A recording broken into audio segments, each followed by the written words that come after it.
Au primaire, nous utilisons plutôt la fiction. Nous avons recours à la fiction, c'est-à-dire à la littérature patrimoniale et de jeunesse, aux œuvres d'art, parfois à des extraits de films, de manière à cadrer le débat et à éviter parfois l'aspect anecdotique ou effrayant de la mise à nu de certaines angoisses ou de certaines questions existentielles, métaphysiques et autres. Par exemple, avec mon prof, on a travaillé sur la cupidité, la confiance et la croyance, la relativité du temps, la subjectivité du temps. Ça dépend de ce qu'on fait. Des fois, on fait des exercices, des fois, on lit des histoires.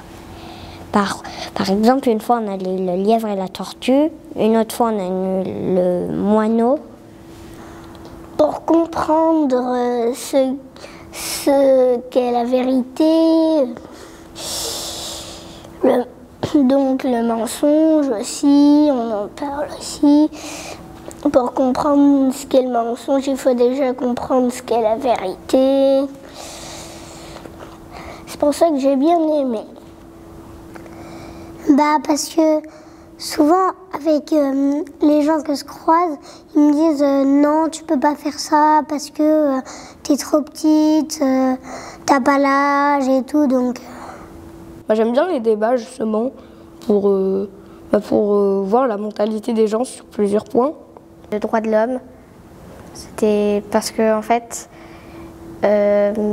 ça t'aide à voir tes droits dans la vie et voir ce qui se passe pour les inégalités souvent. Le sujet c'était désobéir et obéir, et du coup notre professeur nous a donné une fiche d'exercice où il y avait des situations où on devait dire si on obéissait ou si on n'obéissait pas. Et du coup, on peut voir la vie de tout le monde et c'est chouette quoi, de débattre. Moi, j'aime bien débattre. On peut voir qui est sage et qui l'est un peu moins. On peut voir les avis des gens. On peut voir la vision des gens. Et on peut réfléchir nous-mêmes dans notre tête parce que peut-être qu'on s'est dit que « Ah, moi, je désobéis à ça » et là, on se rend compte qu'en fait, on va plus obéir et voilà. J'ai bien aimé le passage où c'était le harcèlement et il nous décrivait comme une petite histoire de football. Et il y avait quelqu'un qui était insulté